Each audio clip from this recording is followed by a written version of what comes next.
Holy God, Holy Mighty One, Holy Immortal One, have mercy on us. Holy God, Holy Mighty One, Holy Immortal One, have mercy on us.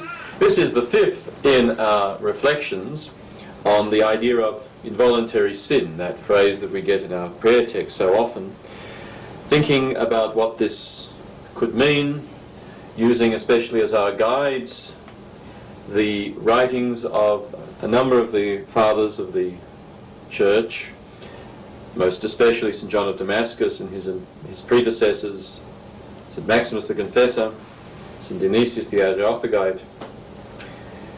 In our previous talks we put St. John of Damascus's thought into a context using his patristic predecessors and also the philosophical context, particularly the writings of pagan Neoplatonists such as Plotinus, which is necessary to understand exactly what intellectual resources St. Damascene was able to draw on in order to express an opinion about what it means to be human and what it means then to have a human will, a vision of what it means to be human, in which human nature is called to the absolute maximum degree of freedom. Freedom seen as fulfillment of our yearning for union with God. In this talk we're going to be talking again about St. John of Damascus, and we'll be looking in some depth at the way in which he has taken his sources, the intellectual, theological resources that we've been considering, the Neoplatonists, the Greek fathers like St. Maximus and so forth, and really gone to war against any idea of dualism, any vestigial dualism in Christian thought. By dualism here I mean the idea that there is between humanity and divinity, between human nature and the divine nature, some unbridgeable gulf, some innate, natural incompatibility. No, St. John of Damascus will go to war in order to champion the idea that human nature and the divine nature are ultimately compatible, so that any kind of sin cannot be blamed on nature. Any kind of sin cannot be blamed on nature, including involuntary sin.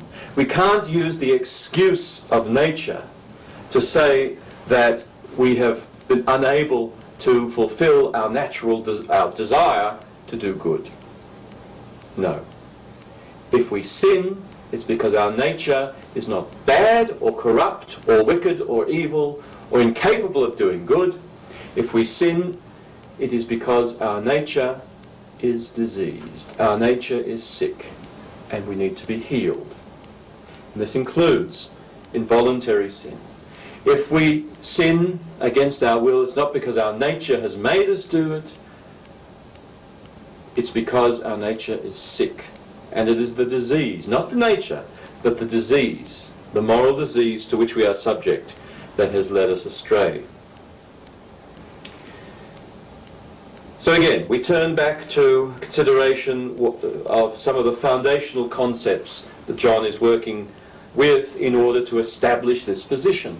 And perhaps the most basic concept he's working with, and he gets this from his Greek philosophical tradition, is that unity is ontologically prior to diversity, which is a fancy way of saying that one comes before two.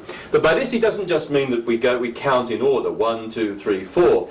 What he means is unity which is really God. God is the source of all that is. And therefore, all that is yearns to return to God. This is a fundamental principle that he's working with.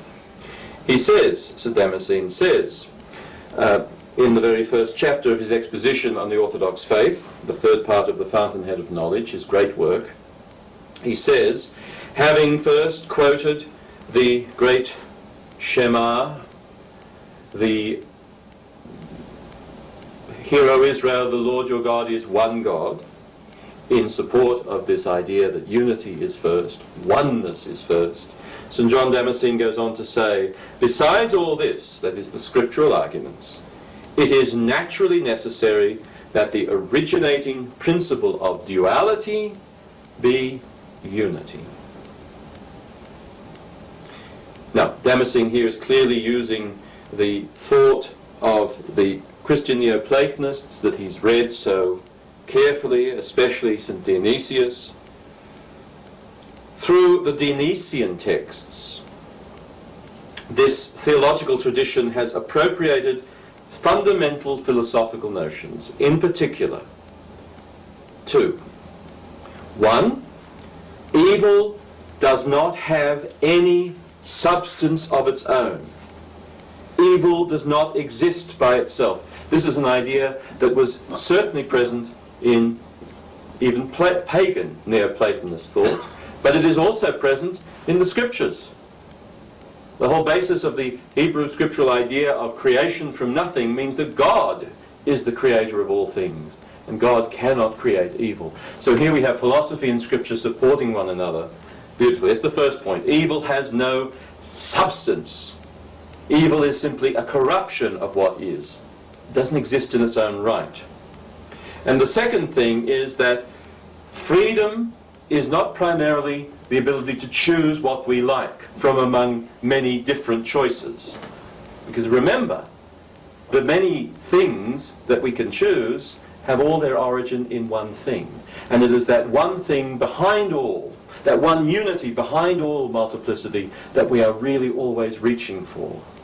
Therefore, freedom is not the ability to choose. Primarily, freedom, most fundamentally, is fulfillment of the natural yearning for God. Now, there is a difference, of course, between Christian and pagan philosophy, Christian and pagan Neoplatonism, obviously. Pagan philosophers did not work from the notion of creation from nothing. Pagan philosophers accepted that there was God and the universe existed, pre-existed with God. God was not necessarily the creator of all things.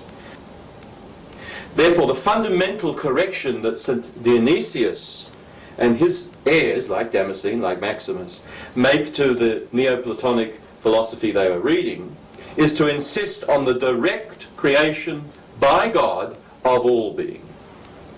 So, salvation for them is not becoming one with God by folding back into God at the expense of the world around us, the world of the phenomenal world around us.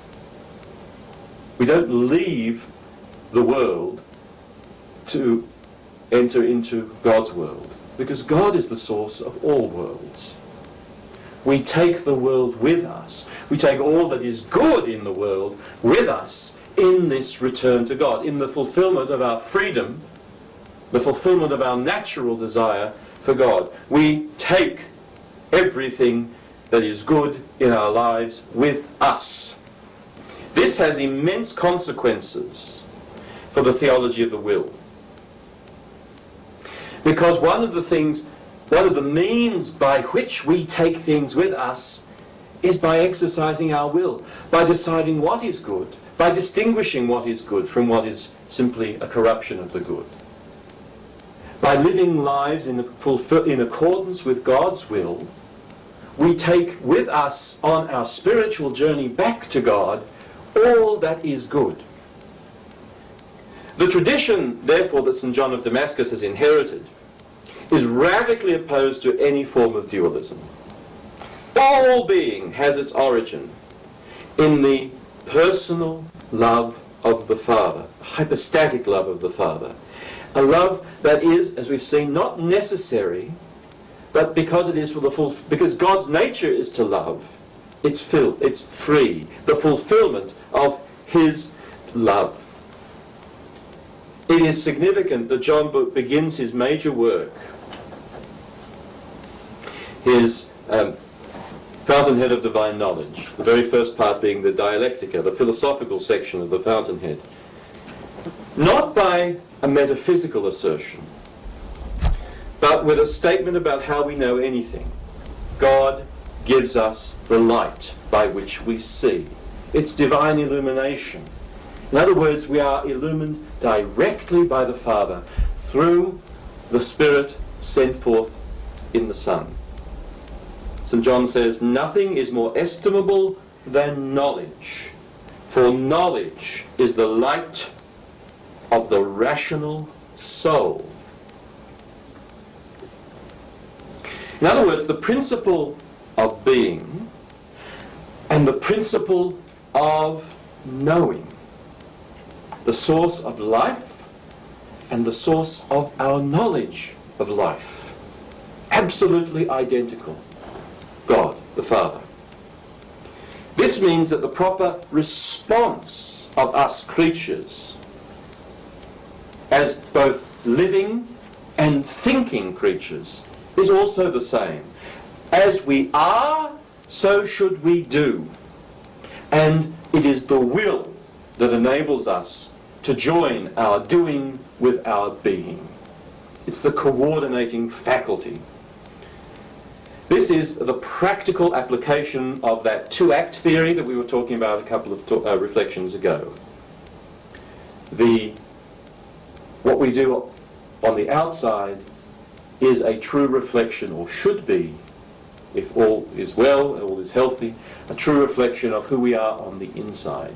That is how it is for God. God, who is love, loves.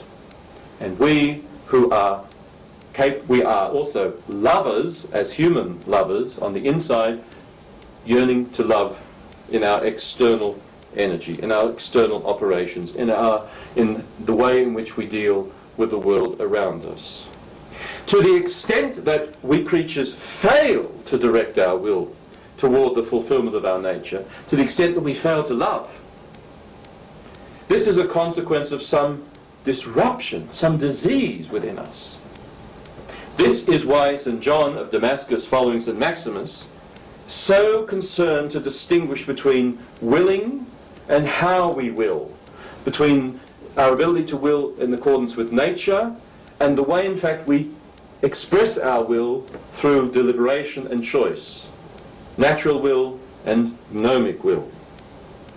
The first belongs to nature, the second depends on judgment or opinion, and therefore it is fallible.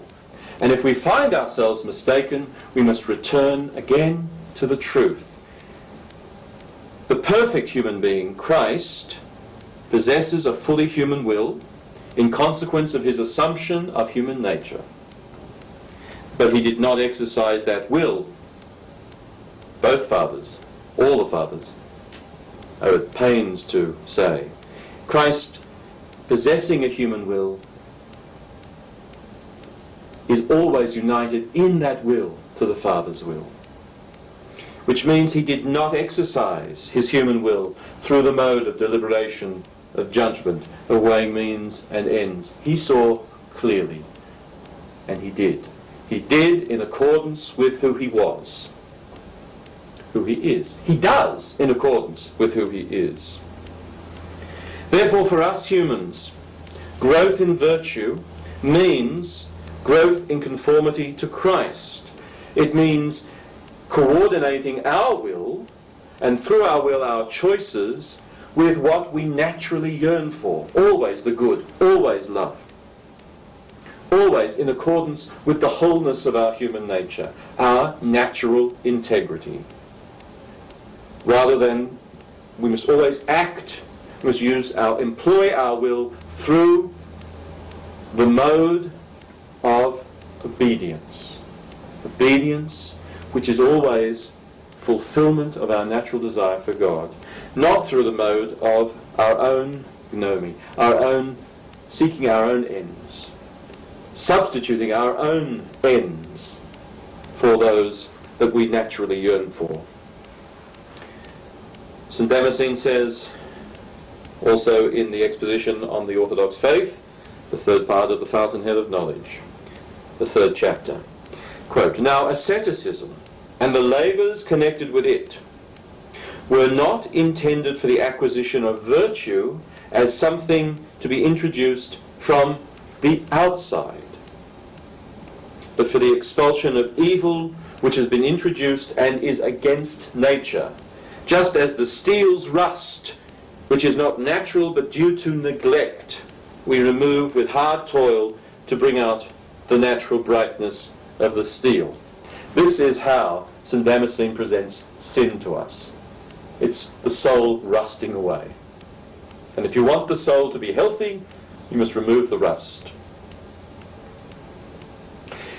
It is clear that St. John of Damascus and St. Maximus before him saw the whole tradition of asceticism.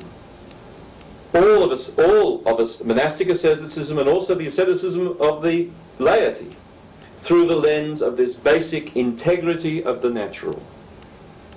So there's no distinction here between what we are trying to do when we are at prayer in church, when we are at prayer in our own rooms, when we are trying to grow in morally, trying to do the right thing, or when we are seeking mystical, spiritual experience, whether we're engaged in the active life or the contemplative life. It's all about the same thing: stopping the soul from rusting, healing what is wounded, curing what is diseased in us, returning always to our true selves, our natural selves, where we are integral, we are integrated, we are whole, and we are responsive to love. It is impossible from this standpoint to think of spirituality as separate from morality. It's not that we have to first of all become moral and then we can worry about spiritual growth. The two go together. And therefore we cannot speak of sin and righteousness as though they concerned a body of legal rules that are external to our moral selves, or external to our spiritual selves. It's a whole. And here we take a very short step, and we begin to conceive of sin not as the transgression of some external rule, but rather evidence of the presence of rust on the soul. Sin, any sin, including the sin that we discover in ourselves as opposed to the sin that we choose for ourselves. Any sin, including involuntary sin, is evidence of the rusty soul. St. Damascene combated dualism by formulating and expressing at every opportunity this concept of natural integrity, in which both moral collapse and existential failure are essentially the same thing. If I do the wrong moral act, or if I experience in myself the absence of God, essentially it's the same problem, the rusty soul. The philosophical and the theological system that St. Damascene inherited gave him the intellectual resources to develop a moral and a spiritual vision entirely coherent with his metaphysical principles, the integrity of the natural. And this must shed light on how St. Damascene would have understood the liturgical formulae of his own tradition, in which we pray again and again for forgiveness of all our sins, voluntary and involuntary. Lord, remove the disease that prevents us being who we are. Lord, remove the rust that prevents us shining with the light that is ours by nature, and growing in even greater light through what is above nature, what you give us beyond our natural capacity. It remains only to see how all this could ultimately win the day against some continuing vestiges of dualism. Now we move on to look in particular at how St. Damascene deals with two intellectual rivals in the Greek patristic tradition, Origenism and Messalianism, although I'm going to concentrate mostly on Origenism. Because we have to admit that the Greek patristic tradition was by no means unanimous in teaching the integrity of the natural. Two alternative approaches in particular cast long shadows. Origenism, the thought associated with the great Alexandrian teacher of the 3rd century, Origen, and Messalianism, an even more dispersed, diverse, and very difficult to pin down teaching. And I'm talking here not so much about systems of thought that were, as it were, rival churches. You couldn't leave the Orthodox Church that St. John Damascene was part of, walk down the street and go to the first Origenist church of Palestine, or the second Messalian church of Edessa. Not so much like that. These are not so much rival ecclesial structures. They are tendencies of thought that crop up again and again and again because of a difficulty we human beings have, I think, in accepting the remarkable optimism of the Orthodox position. It's very difficult to believe, living as we do in these bodies, living as we do in these thoughts, living as we do in these tangle of emotions, that all of which goes together to constitute human nature, very difficult to believe that this nature is capable of divinity. That this nature doesn't have to be left behind so that we can, escaping from it, attain to divine, attain to the world where God lives. The Orthodox position is that we take all of this stuff with us. All of it has to be purified and come with us. And this is an optimistic view that's very difficult to believe in a fallen world. And so the alternative ways of dealing with the problem of evil in our lives keep cropping up. So as I say, Origenism, Messalianism can be thought of as different systems of thought, intellectual tendencies.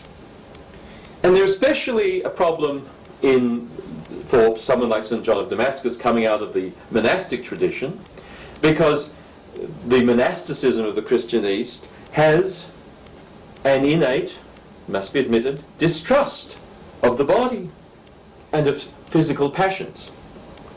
And so the institution, or the institutions, the numerous institutions of Byzantine monasticism, provided fertile ground right through the Byzantine period, and perhaps to a large extent continues to do so today, a fertile ground whereby these other ways of thinking about the body and of the human tendency to evil could crop up. And so it's for this reason that St. Damascene took such pains to argue against what he saw as, quite rightly saw, as dangerous distortions of the Christian tradition. I can't, in these reflections, even come close to doing justice to the complexity of either Origenism or Messalianism. particularly Masalianism. That's a whole area of study that's very difficult because the sources, frankly, are not at all clear. Probably the classic study of Masalianism is the work published in 1991 of Dom Columbus Stewart, titled Working the Earth of the Heart, the Massalian Controversy in History, Texts and Language to AD 431. And it's even, I'm even making perhaps something of an audacious claim to say that there was such a thing as a Massalian tendency even as late as the period in which St. Damascene is writing. I would even, if I were pressed, claim that there was such a thing as a Massalian tendency in Byzantine thought even into the 14th century, and it is not surprising that one of the great accusations that the philosopher, theologian Balaam made against St. Gregory Palamas was that St. Gregory Palamas was defending Massalians, aka the hesychasts. I would say that is evidence of the fact that the tendency of thought was still very much present. The fact that nobody wants to admit to being a Massalian shows that there's a sensitivity, and that there's always then a feeling that this way of thinking is always dangerously just over the hill. It's very close. And I think it has its root in this deep distrust of the body and the physical reality. So, but in order to get, obviously that would to go into any depth on that question would take us into a whole different direction. I can't go there. My justification for treating Massalian originism at all in these reflections is simply because I want to underscore and emphasize how he went to war against dualism wherever he saw it. And it seems to me absolutely clear from the way in which he treats Origenism, Massalianism, Manichaeism, any form of thought which asserted a gulf between human nature and the divine nature. Anytime he sees that, he goes after it with every weapon in his intellectual arsenal. So that's why I'm talking about Massalianism and Origenism at all. In the chapter on the Massalian heresy, in that part of the fountainhead of knowledge that deals with heresies, St. John of Damascus claims that Massalianism holds that, quote, evil is natural. Evil is natural. Obviously then, that is completely counter to any idea of the integrity of nature, the integrity of the natural. For my purposes, it doesn't really matter whether this is fair in terms of its description of Massalian belief. The point is, John believed it was what Massalians believed, and that's the point I'm making. I want to highlight the significance for St. John of Damascus of any attack that he perceives on the inherent goodness and unity of nature. And it is also this kind of attack that John detects in the thought of Origen and of the Origenists who came after him. In fact, he calls the opinion, quote, raving, that the human soul and body were created separately, which is certainly the position of Origen, who held to the pre-existence of souls. In other words, the human, at least a major part of what it means to be human, doesn't come from God at all. It exists alongside God. Now, there were, of course, many differences between the Origenists and the Massalian positions with respect to nature. We are not talking about two identical sets of opinion. Not making that point. But both had something in common. As St. Jerome noticed, as far back as the 4th century, both Massalians and Origenists seemed to accept the possibility that the human soul might be perfected through the conquest of evil passions. But until that conquest was secured, the human being remains a slave to the body, a slave to the demons that inhabit the body. Freedom, therefore, can come only by the elimination of the passionate element within the human being.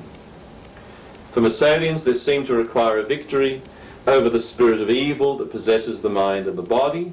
For Origenists, the evil seems to be materiality itself, the body itself.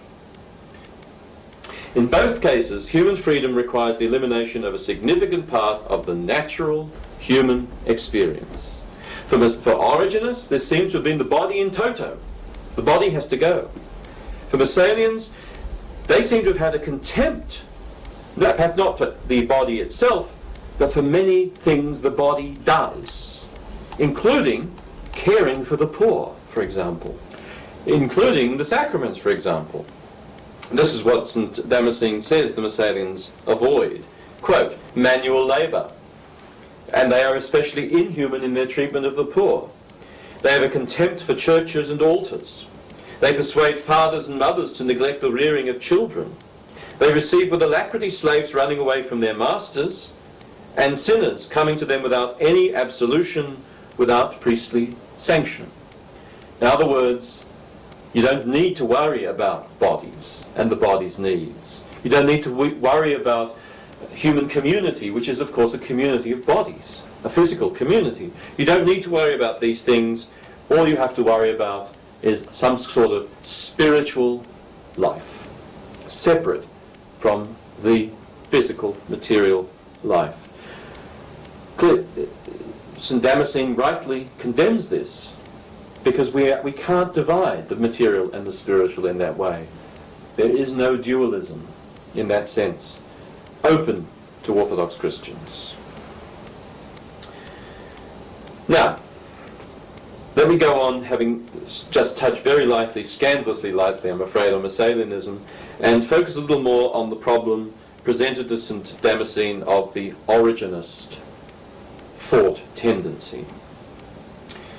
Origen's thought was, like St. John's, shaped largely by the need to reconcile the problem of freedom and determinism, one of the great problems of Greek philosophy. Origen's basic proposal involves sharply distinguishing corporeal from incorporeal being, body from spirit. And in Origen's mind, the body could never be free, the spirit only could be free. We can only become free by escaping from the body. And by spirit he included anything intellectual. It's a highly intellectual account. Earthly existence, in its earthly existence, the soul does have a spiritual part, the rational faculty. And it's in our rational faculty that we are able to gradually become free by resisting the claims of the body, which he would call passions. Both good and evil. Any image that comes to us, he would call this fantasy, needs to be accepted or rejected on the basis of the mind's understanding of the good. Framing his explanation largely in terms of the distinction he does find in St. Paul between the will of the spirit and the will of the flesh, Origen conceives of the will, our ability to choose, as above all the movement of pure reason in the face of irrational compulsions and constraints. So, for Origen, the exercise of the will is always primarily an internal, a contemplative phenomenon. It always involves receiving something and rejecting anything that comes from the body. How to combat this idea? How to explain the integrity of the human person, body and soul together? Much of the thought needed to explain this comes in reaction against the Origenist, Egyptian Origenist position, the Alexandrian, I should say, Origenist position, from the Antiochian tradition. one of the great works of St. Maximus was to take both strands of theology and put them together. And in doing so, he especially relied on the work of a 4th century author in the Antiochian tradition, Nemesius of Emesa. And thanks to the work of St. Maximus taking Nemesius's ideas into his own writings, this is also something that St. John Damascene inherits. And therefore we find a lot of Nemesius's anthropology simply taken word for word into the exposition of the Orthodox faith by St. Damascene. Essentially, Nemesius constructed his anthropology within a framework in which the close connection between body and soul, between the corporeal and the incorporeal, were absolutely respected, which has clear implications for how the will could be conceived. The will could only operate within the whole person. The will's job is not to separate out the material from the immaterial, preferring one or the other. The will also has the responsibility to make sure that the body is always doing the right thing, at the right time, in the right way. Because the will is seated deep within the very center of the person. It doesn't rule from without. The understanding of the human being is therefore that the human being is not a separate amalgam, is not an amalgam of two incompatible substances, but rather because we are formed by God, who has united us, body and soul. We are a microcosm in the sense of a bond, syndesmos, uniting physical and spiritual reality. St. Damascene says, the human being is, quote, a sort of miniature world within the larger one, a compound, an eyewitness of the visible creation, an initiate of the invisible creation, earthly and heavenly, halfway between greatness and lowliness. This is a profoundly optimistic view of what it means to be a human being. The human being is a kind of divine ambassador. We're called upon to take the message of God's love deep into physical reality, deep into the world which has not yet received that love, with a view to penetrating the world and raising it up back to the source of love. And this can only be achieved by allowing the freedom enjoyed by the intellect to penetrate deeply into material reality, thereby liberating it to achieve its natural fulfillment by means of the virtues, by means of doing bodily good, physical good things, caring for the poor, caring for those without homes, caring for those without clothes, caring for those without someone to care for them. Virtues.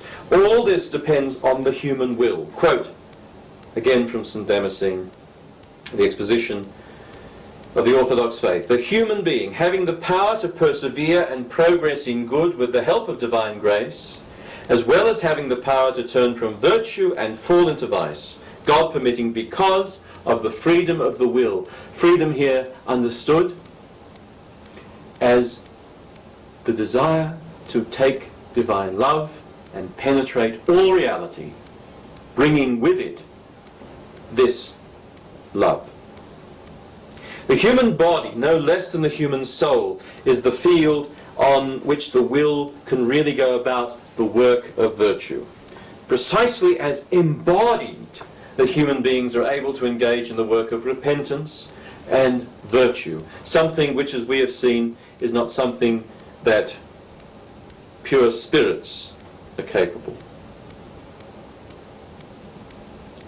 Now I also have to talk about another area in which Damascene draws heavily on Nemesius, and really going back to Aristotle here.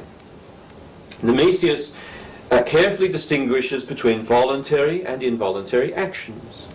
Any action originating in the body is defined by Damascene, following Nemesius, to be voluntary, while anything forced upon the person from outside is involuntary. So even when a person is apparently constrained by external factors, the example he gives is that of a sailor on a ship in a storm. The storm is tossing the boat about, the boat's about to sink, and so the sailor throws valuable cargo overboard. This is a voluntary action. It's not forced on him by the circumstances in which he finds himself. It's a voluntary action because the motive force for the throwing of the cargo overboard comes from the body. You cannot call this an involuntary action. It's a voluntary one, albeit with some involuntary aspects. In other words, physical reality, what we do with our bodies, always contributes, always has a vote, as it were, in determining actions. This secures for the body a real, not just an illusory, a real role in the working of the will. The will always has to take the body into account. The will, although it is an intellectual, a spiritual, an incorporeal faculty, nonetheless must always work in and through the body. Not because the will is, as Origen would have it, imprisoned in the body, but because the very reason we have a will is to take God's love into the physical world, is to express God's love through our embodiment, to express God's love with our human faces. We're not imprisoned in a material shell, but that material reality is brought to life and grows into the divine likeness by means of cooperation with the will. What links these aspects is they delineate an extremely, as I say, optimistic view of what human beings are capable of, an optimistic moral vision in which the ultimate destiny, the natural destiny of the human body is to enjoy a maximum amount of freedom. The paradigm for this freedom, of course, is Christ himself, whose possession of a completely fulfilled natural will completely broke down all physical constraints, even to the point that he rose from the dead. Not even the physical constraint, the ultimate physical constraint of death, could keep him down. Free from the threat of death and the corruption that comes from death, Christ had no need to deliberate in order to direct his human body in every virtue and good deed. At stake in the Christological debate in which St. Damascene was engaged is his entire anthropological vision. Now, by way of conclusion for this reflection, too often it is said that Greek patristic thought is essentially contemplative, essentially Platonizing, in contrast to the active, the practical, the Aristotelian West. I hope that one of the things I've been able to show is that this is a gross exaggeration. Certainly when it comes to the thought of St. Damascene, and I think also St. Maximus, which means really the entire Greek tradition, the entire Orthodox tradition.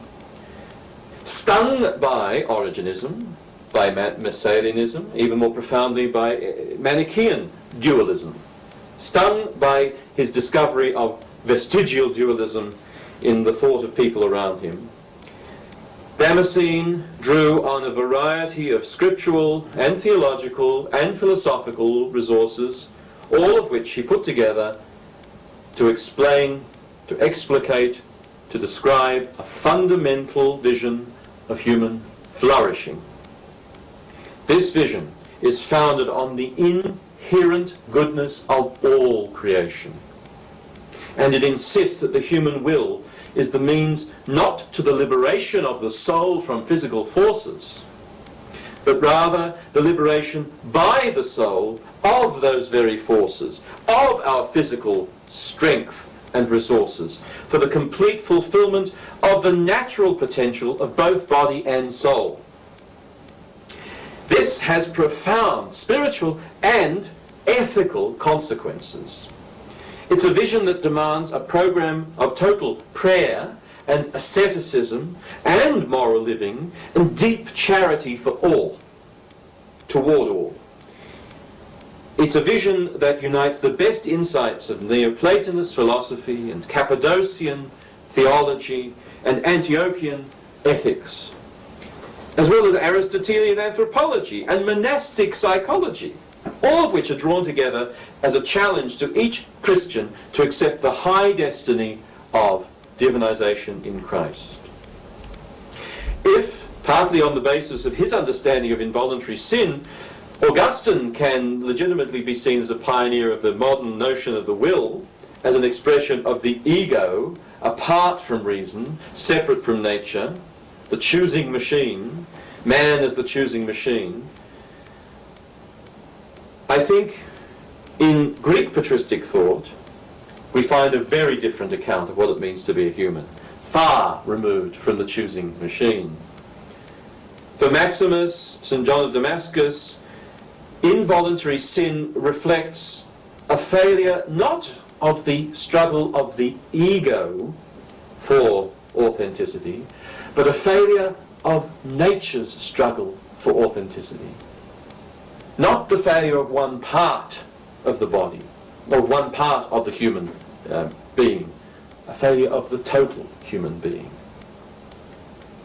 And the turn away from sin, the scraping away of the rust, reveals the whole of that same human being, purified, radiant with God's light, God's love.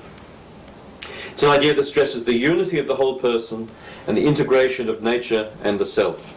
It's an anthropological vision that relies on the essential harmony between the divine and human wills, a continuity grounded in the reception within human nature itself of the divine image. We are obedient to God not so much insofar as we curb the impulses of nature, as we free nature to do what nature wants to do, receive God's love. I'd argue that this alternative vision will see the persistence of involuntary sin not, as it is in Augustine, as evidence of the depravity of human nature, but of the capacity of human nature for perfection. What remains for us in this reflection now is to trace out some practical implications of this profoundly optimistic human vision of human flourishing. What does this mean in practice? What does this mean in practice when we encounter the reality of sin in our lives? And that's what we will move on to do in the following two talks. Thank you. Holy God, Holy Mighty One, Holy Immortal